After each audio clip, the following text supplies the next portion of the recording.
ਤੁਸੀਂ ਵਾਹਿਦ ਖਾਤੂਨ ਹੋ ਸਟੇਜ ਦੀ ਜਿਨ੍ਹਾਂ ਦੂਸਰੇ ਮੁਲਕਾਂ ਦੀ ਫਿਲਮਾਂ 'ਚ ਕੰਮ ਕੀਤਾ, ਉਹਨਾਂ ਨੂੰ ਮੌਕਾ ਮਿਲਿਆ, ਸ਼ਾਇਦ ਅੱਗੋਂ ਕੋਈ ਹੋਰ ਜਾਏ ਜਾਂ ਨਾ ਜਾਏ, ਬਾਅਦ ਦੀ ਡਿਬੇਟ ਹੈ।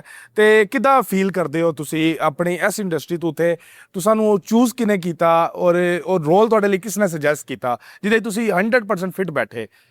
ਦੇਖੋ, ਇੱਕ ਤੇ ਅੱਲਾਹ ਤਾਲਾ ਦੀ ਰਹਿਮਤ। ਮੈਂ ਪਹਿਲਾਂ ਕਦੀ ਫਿਲਮ ਨਾ ਪਾਕਿਸਤਾਨੀ ਕੀਤੀ ਹੈ ਤੇ ਨਾ ਮੈਂ ਮੂਵੀਜ਼, ਮੈਂ ਸ਼ਾਰਟ ਮੂਵੀ ਨਹੀਂ ਕੀਤੀ। ਤੇ ਇਹ ਅੱਲਾਹ ਤਾਲਾ ਦੀ ਇੱਕ ਰਹਿਮਤ ਹੈ ਕਿ ਪਰਵਰਦੀਗਾਰ ਨੇ ਹਾਜੀ ਇਫਤਖਾਰ ਠਾਕੁਰ ਸਾਹਿਬ ਨੂੰ, ਅਕਰਮ ਉਦਾਸ ਸਾਹਿਬ ਨੂੰ, ਹਾਜੀ ਨਾਸਰ ਚਨਿਓਟੀ ਸਾਹਿਬ ਨੂੰ ਇੰਨਾ ਨਵਾਜ਼ਿਆ। ਤੇ ਉਹ ਰੋਲ ਜਿਹੜਾ ਸੀ ਕਿਤੇ ਨਾ ਕਿਤੇ ਮੇਰਾ ਜਿਹੜੇ ਡਾਇਰੈਕਟਰ ਨੇ ਜੰਜੋਤ ਸਿੰਘ, ਉਹਨਾਂ ਦੇ ਦਿਮਾਗ ਵਿੱਚ ਸੀ। ਔਰ ਫਿਰ ਰਿਦਮ ਬॉयਜ਼ ਦੇ ਜਿਹੜੇ ਇਸ ਫਿਲਮ ਦੇ ਪ੍ਰੋਡਿਊਸਰਸ ਨੇ ਕਾਰਜ ਗਿੱਲ ਸਾਹਿਬ, ਉਹਨਾਂ ਦੇ ਦਿਮਾਗ ਵਿੱਚ ਵੀ ਹੋਏਗਾ। ਤੇ ਇਹਨਾਂ ਨੇ ਆਪਸ ਵਿੱਚ ਅਮਰਿੰਦਰ ਭਾਜੀ, ਇਹਨਾਂ ਸਾਰਿਆਂ ਨੇ ਕਿਹਾ ਕਿ ਇਹ ਵਾਲਾ ਰੋਲ ਅਗਰ ਪਾਕਿਸਤਾਨ ਤੋਂ ਕੋਈ ਫੀਮੇਲ ਲਿੱਤੀ ਜਾਵੇ ਤੇ ਫਿਰ ਅਲਹਮਦੁਲਿल्लाह ਰੱਬਿਲ ਆਲਮੀਨ ਅੱਜ ਮੈਂ ਪੂਰੀ ਦੁਨੀਆ ਦੇ ਵਿੱਚ ਸਫ਼ਰ ਕਰਨੀ ਆ। ਮੇਰਾ ਪੂਰਾ ਜ਼ਿੰਦਗੀ ਦਾ ਜਿਹੜਾ ਸਫ਼ਰ ਇੱਕ ਸਾਈਡ ਤੇ, ਲੇਕਿਨ ਜੋ ਮੈਂ ਮੂਵੀ ਚੱਲ ਮੇਰਾ ਪੁੱਤ 2 ਔਰ 3 ਕੀਤੀ ਹੈ, ਇਹਦੀ ਜਿਹੜੀ ਪਛਾਣ ਹੈ, ਇਹਦੀ ਜਿਹੜੀ ਮੁਹੱਬਤ ਹੈ, ਇਹ ਮੈਂ ਤੁਹਾਨੂੰ ਐਕਸਪਲੇਨ ਨਹੀਂ ਕਰ ਸਕਦੀ।